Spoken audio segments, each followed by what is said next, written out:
Bom dia, meus irmãos. Cumprimento a todos com a paz do nosso Senhor e Salvador Jesus Cristo. Sou o professor Rodolfo e nós estamos no quarto dia de exposição do livro de Gênesis. Vamos meditar hoje nos capítulos de número 9, 10 e 11.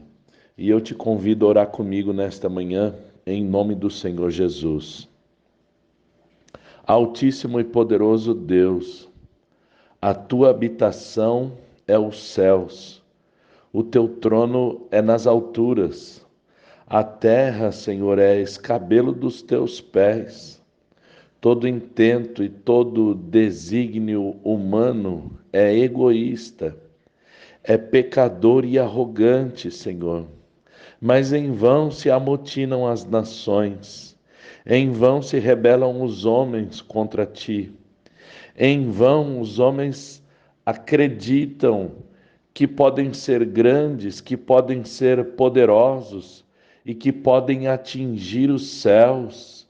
Dizem que o céu é o limite, que não há limite, mas o Senhor desce do céu, desfaz o desígnio do coração pecador, arrogante e egoísta, decaído da humanidade que está manchada e maculada pelo pecado.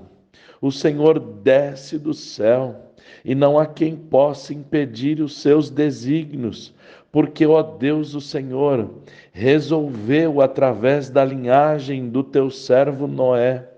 O Senhor resolveu poupá-lo por tua misericórdia e por tua graça. Tu és, ó Deus, o Deus de Sem. Tu és, ó Deus, o Deus de Éber. Tu és, ó Deus, o Deus de Abraão. Tu és o Pai do nosso Senhor e Salvador Jesus Cristo. O Senhor entregou o teu Filho por nós, pelo meu irmão que me ouve, pela minha irmã que ora comigo nesta manhã. Todos nós, em uma só voz, louvamos o teu nome. Todos exaltamos o teu nome. Somos gratos a ti nesta manhã por tão grande providência. O Senhor espalha nações. O Senhor desfaz o intento, o desígnio dos poderosos. Daniel nos conta que a autoridade está em tuas mãos. O Senhor levanta reis e abate reis. O Senhor levanta os poderosos e abate os poderosos, para dar vitória para a igreja, para dar vitória aos teus filhos, para dar vitória aos teus servos, ó Senhor. Nós louvamos o teu nome nesta manhã, te exaltamos, exaltamos a tua soberania, a tua sabedoria, exaltamos o nome de Jesus, que é nome sobre todo nome, que se humilhou, obedeceu até a morte e morte de cruz, mas o Senhor deu a ele um nome que é sobre todo nome.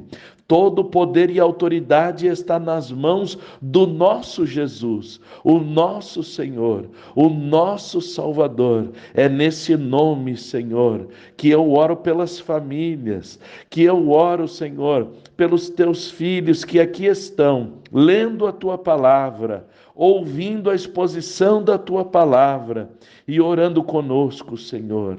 Ó Deus, nós te louvamos, te agradecemos, ó Pai, por essas ricas bênçãos que o Senhor tem entregado em nossas mãos, teus servos, teu povo, tua igreja, Senhor. Obrigado, Pai, em nome do Senhor Jesus.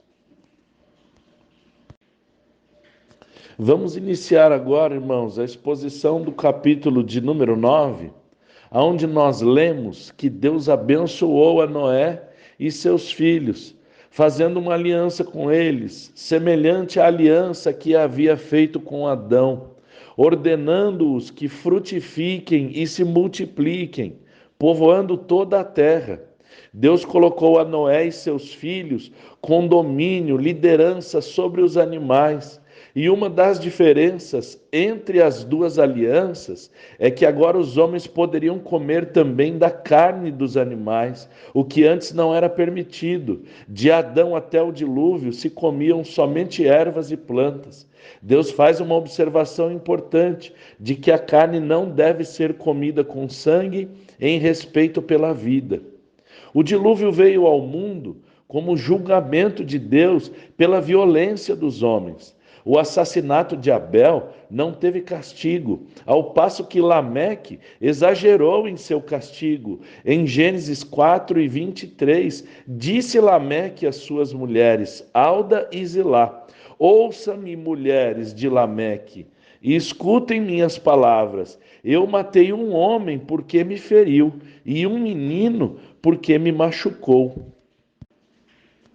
Agora, uma lei de retribuição pelo crime de derramamento de sangue é introduzida por Deus, para que o crime tenha a sua punição, por assim dizer, em medida justa e equilibrada.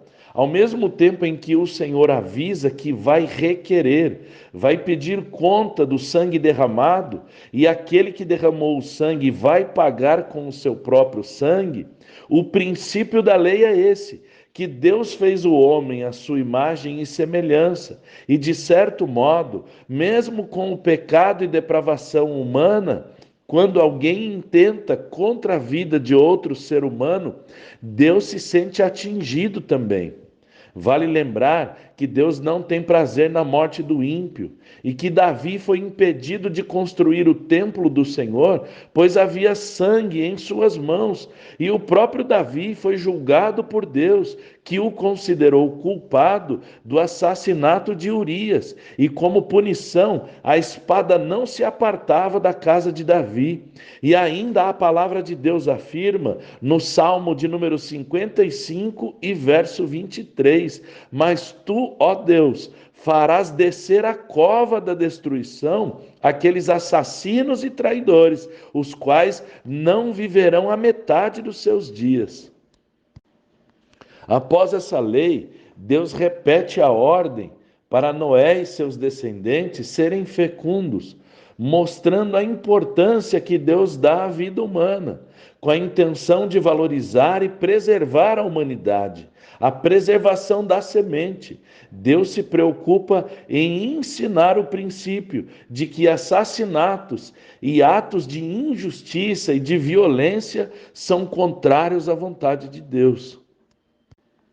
Deus agora formaliza a Noé essa aliança que ele está estabelecendo com ele, uma aliança com a humanidade e com os animais, que Deus promete não mais os destruir pelo dilúvio, e estabeleceu o arco-íris como sinal do favor divino para com os homens e também os animais. Essa aliança é uma aliança eterna, conforme Deus já havia falado no capítulo 8, que enquanto houver terra, ela não será destruída pelo dilúvio. Novamente aparecem os nomes dos filhos de Noé. Desses descendentes de Noé sairão todas as nações da terra. É o princípio aqui da história mundial. O nome dos filhos de Noé são Sem, Cão ou Cã e Jafé. Noé passa a ser lavrador, planta uma vinha e acaba se embriagando e ficando nu enquanto dormia. Triste para um homem justo e reto, que acabou cedendo à bebida, e a partir desse seu pecado, veio um pecado ainda mais grave, o pecado do seu filho mais novo, que, vendo a nudez do seu pai, zomba dele perversamente, e ainda tem a intenção que os seus irmãos também participassem de tal desonra ao velho Noé. Mas Sem e Jafé cobriram seu pai com os rostos virados, intencionalmente, para não presenciarem a cena que novamente aponta para a decadência da humanidade e a severidade com que o pecado influencia as ações dos homens, as nossas ações. Noé então desperta do seu vinho e fica sabendo o que o seu menor filho, seu filho menor, tivera feito. E ele amaldiçoou a Canaã, filho de Cã. As tentativas de entender por que a maldição de Noé vai direto a Canaã, seu neto, são infrutíferas. Devemos entender que o julgamento foi do próprio Deus. Deus falou na boca de Noé. Também falou para abençoar a Sem e a Jafé, e para profetizar que Canaã serviria aos dois tios dele. Devemos nos lembrar que a humanidade está começando novamente e os descendentes de Noé vão dar origem a nações. E essas bênçãos e essa maldição e as profecias de Noé serão estendidas para tais nações. Após essas coisas, Noé faleceu. Capítulo 10. O capítulo de número 10 tem como objetivo demonstrar as origens das diversas nações do mundo, que posteriormente vão aparecer novamente na história bíblica e na história da salvação. Mas seria muito longo nós citarmos cada nação aqui e sua origem. No entanto, vamos procurar entender os pontos mais importantes desse capítulo. As terras dos gentios foram repartidas para os filhos de Jafé. Cuxi, filho de Cão ou Cã, gerou a Nimrod, que começou a ser poderoso na terra, caçador diante do Senhor. O princípio do seu reino, entre outros, está Babel, Acade e Calné, na terra de Sinar, que também deu origem à Assíria, onde o próprio Nimrod fundou a cidade de Nínive, entre outras terras. Canaã gerou a Sidom, Et, aos Jebuseus, Amorreu, Girgazeu, Eveu, Arqueu e Sineu, entre outros povos, incluindo Sodoma e Gomorra. Nomes que nos são familiares. Quem já leu a Bíblia e já passou pela história bíblica, pela história do Êxodo, vai lembrar desses nomes. E nós leremos novamente e vamos ver que esses povos foram habitar a terra de Canaã, aonde os judeus precisaram tirá-los de lá da terra. A Sem nasceram filhos, e ele foi pai de todos os filhos de Éber. Os filhos de Sem são chamados de semitas, a origem mais remota que vai gerar o povo de Israel. A linhagem de Sem é a linhagem escolhida por Deus para preservar a promessa do descendente da mulher. Éber, filho de Sem, é dessa mesma linhagem e vai dar origem aos hebreus. Daqui vai sair Abrão, Isaque e Jacó. E assim a terra foi repartida e habitada após o dilúvio. Capítulo 11. A terra era toda de uma mesma língua, todos falavam o mesmo idioma. As casas nessa época, em geral, eram construídas de pedras, mas com o uso de tijolos bem cozidos. Aparece a motivação por trás da Torre de Babel, a motivação que estava nos corações arrogantes dos homens, que queriam adquirir nome, fama e poder para si mesmos, fazendo algo com uma nova tecnologia, para chamarem atenção para si e se rebelarem contra o governo e contra a autoridade de Deus. A maldade dos homens em se rebelar contra Deus não tem limites. A mente humana, decaída pelo pecado, imagina e arquiteta coisas impossíveis, como escapar dos desígnios de Deus, ou como construir um edifício que toque o céu, uma verdadeira ambição ímpia, em busca de poder mundano e profano. Porém, não chegaram nem perto. Deus precisa descer para ver a torre que os homens estavam construindo, estavam fazendo.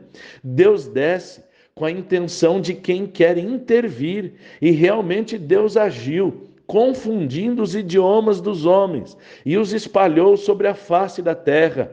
Por isso se chamou o seu nome Babel.